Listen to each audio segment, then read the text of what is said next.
যে সেইদিনা আমি অধ্যায়ত আৰম্ভ কৰিছিলোঁ কি আৰম্ভ? যে কেনেকৈ সাগৰৰ তীৰত ইন্দ্ৰদ্যুম্ন ৰজাই সেই ভাহি অহা কাঠকেইডাল অনাৰ কাৰণে চেষ্টা কৰি আছিল আৰু তাৰপিছত ৰাতি সপোনত তেওঁ দেখা পাইছিল যে সেই যিকেইডাল ভগৱান প্ৰভুৱে কৈছিল যে গছৰ কেইটামান টুকুৰা আহিব, সেই টুকুৰা আহি সাগৰৰ পাৰত লাগি গৈছিল। আৰু তাৰপিছতে ইন্দ্ৰদ্যুম্ন ৰজাই নিজৰ কোঠাৰ লৈ ৰাতিপুৱাই খুচি হৈ পেলাই তেওঁ সেই সাগৰৰ তীৰত গৈ গছডাল উঠাই আনিছিল। তাৰপিছত ৰাম তীক্ষ্ণতৰ পৰশু চায় হাত উৰি চেদিলন্ত আনন্দে বৃক্ষৰয়া গুৰি দুইফাল কৰিবা ক চাহন্তে নৃপতি আখিলন্ত হৰি বিশ্বাস কৰ্মায়ে হিতি। যে যেতিয়া সেই গছডাল ওপৰত উঠাই আনিলে, অনাৰ পিছত সপোনত দেখাৰ নিচিনাকৈ তেওঁৰ গছৰ আগ আৰু গুৰি কাটি ল'লে আৰু সেইখিনি সময়তে ভগৱন্তে আহি দেখা দিলে। ৰাম দিব্যগন্ধমালা পিন্ধি ধৰি বিপ্ৰৰূপ ৰাজা কবৈলন্ত ঐত কি কৰিবা ভূপ কি কাৰ্যে চেদিলাইত মহাতৰুবৰ নিৰ্জন স্থানত কেনে থাকাই একে চৰ। সেইখিনি সময়তে ভগৱন্ত প্ৰভুৰ লগত বিশ্বাকৰ্ম আহিছিল আৰু দুয়োজনে তেওঁলোকৰ ৰূপটো বেকত নকৰি অন্য ৰূপত আহি ৰজাৰ ওচৰত থিয় হ'ল আৰু ৰজাক তেতিয়া ক'লে যে এই নিজ স্থানত তুমি অকলে কি কৰি আছা? ৰাম শুনিয়া নৃপতি তাহাম্বাক চাইলা পাছে যেন চন্দ্ৰ সূৰ্য দিও প্ৰকাশন্ত আছে নমস্কাৰ কৰি ৰাজা বুলিলা বচন শুনিও কদিও গুৰু মোৰ প্ৰয়োজন। সেই ভগৱান আৰু বিশ্বকৰ্মা দুজনৰে চন্দ্ৰ আৰু সূৰ্যৰ নিচিনাকৈ উজ্জ্বল হৈ আছিল। আৰু তাৰপিছতে যেতিয়া ৰজাক ক'লে যে তুমি ইয়াত কি কৰি আছা এইবুলি সোধাৰ পিছত তেতিয়া ইন্দ্ৰদ্যুম্ন ৰজাই দুয়োকে ক'বলৈ ধৰিছে, ৰাম মাধৱ কাৰধিবে মোৰ ভৈলামতি সাজিব দাৰুময়ী প্ৰতিমা সম্প্ৰতি স্বপ্ন তয়া দেখ মোক দিলা নাৰায়ণ কহিলো তোমাৰ আগে স্বৰূপ বচন। ইন্দ্ৰদ্যুম্ন ৰজাই তেতিয়া কৈ আছে যে প্ৰভু সপোনক দেখুৱাইছে যে ভগৱন্ত প্ৰভুক মই ইয়াতে মূৰ্তি কৰি লৈ পেলাই তেওঁক সেৱা কৰিব লাগে আৰু এই কথাটোৰ কাৰণে মই ইয়াত আহিছোঁ। হেন শুনি বিপ্ৰৰূপধাৰী চক্ৰ পানী তুষ্ট হৈয়া নৃপতি কবুলিলন্ত বাণী ধন্য ধন্য ৰাজা বুদ্ধি উত্তম তোমাৰ সংসাৰ সাগৰে ইয়াত কিছু নাহি হাৰ।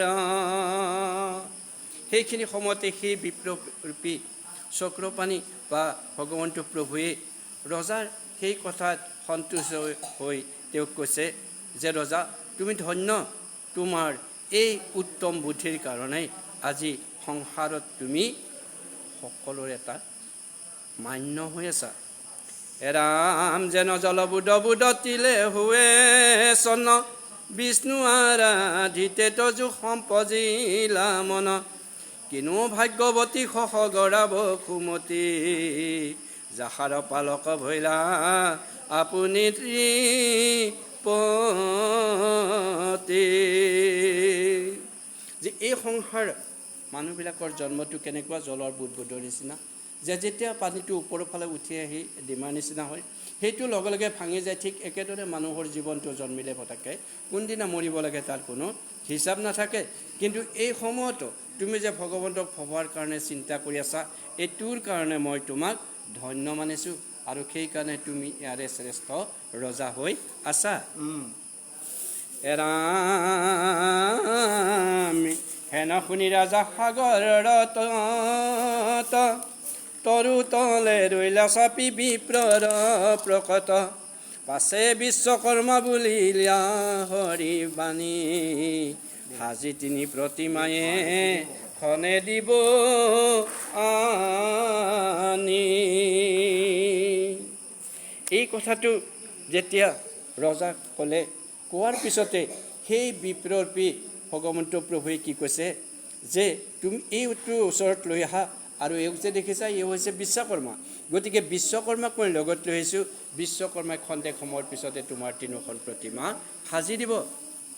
ৰাম কৃষ্ণ বলভদ্ৰ আৰু সুভদ্ৰা ভগিনী জান যেন লক্ষণ নিমিয়তি নিভিনী শুনি বিপ্ৰৰূপী বিশ্বকৰ্মা গৈলা লৰি তিনিৰে প্ৰতিমা তেতি খনে দিলা গৰি। সেই বিপ্ৰৰূপী ভগৱানে তেতিয়া বিশ্বকৰ্মাক ক'লে যে তুমি এতিয়া এই কাঠঠোকৰাৰ পৰা তিনিটা প্ৰতিমা সাজি লোৱা। সেই তিনিটা প্ৰতিমাৰ ভিতৰত কোন থাকিব? যে সুভদ্ৰ থাকিব, বলভদ্ৰ থাকিব আৰু মই থাকিব। ৰাম প্ৰথমে নিৰ্মিলা বলভদ্ৰ শুক্লকাই আৰকতে আখি ফণি শিৰত শোভাই গাৱ নীল বস্ত্ৰ কৰ্ণে এগোটা কুণ্ডল এক হাতে গদা আৱৰ হাতত মুখল। সেই বিশ্বকৰ্মাই প্ৰথমতে বলভদ্ৰৰ শুক্লকায় অৰ্থাৎ বগা ৰঙৰ কৰি বলভদ্ৰক সৃষ্টি কৰিলে, আৰু তাতেই নীলবস্ত্ৰ দি বৰ ধুনীয়াকৈ তেওঁক সৃজন কৰিলে। লগতে তেওঁৰ এখন হাতত গদা আৰু এখন হাতত শাল বা মুখল দি দিলে। ৰাম কৃষ্ণক নিৰ্মিলা তনু মেঘ সমজলে অপদ্ম সমলোচন বৎসক বক্ষস্থলে গাৱে পীত বস্ত্ৰ অস্ত্ৰ চক্ৰ আছে কৰে যাক দৰ্শনে জগ তৰ পাপ হৰে। তাৰপিছত কৃষ্ণক নিৰ্মাল কৰিলে বা প্ৰতিমা সাজি দিলে। তেওঁ ৰংটো কেনেকুৱা কৰি দিছে? যে মেঘৰ নিচিনা কৰি দিছে। আৰু তাৰপিছতে সেই কৃষ্ণৰ পদ্মসম চকুত লগতে শ্ৰীবৎসপান্তি আৰু বুকুত তেওঁৰ বক্ষস্থলত তেওঁ কিৰিছে শ্ৰীবৎসপান্তি আৰু গাঁৱত পীতবস্ত্ৰ আৰু চাৰি হাতত চাৰি অস্ত্ৰ লৈ তেওঁ ৰৈছে। ৰাম সাজিলে সুভদ্ৰা তনু সুবৰ্ণ গৌৰংগ ৰত্নময় অলংকাৰে প্ৰকাশে সৰ্বংগ দিব্য বস্ত্ৰে আবৃত উন্নত স্তন দুই বোলা হৰি হৰিলা গোক পাপৰ মুণ্ডে জুই। তাৰপিছত সুভদ্ৰাক সৃষ্টি কৰিলে, আৰু সুভদ্ৰাৰ গাত ৰত্নময় অলংকাৰ দিয়াৰ পিছত তেওঁৰ দেহাটো ধুনীয়াকৈ বস্ত্ৰৰে উন্নত আবৃত কৰি দি উঠি সুভদ্ৰাকো ধুনীয়াকৈ প্ৰতিমা হিচাপে সাজি দিলে। ধন্যবাদ।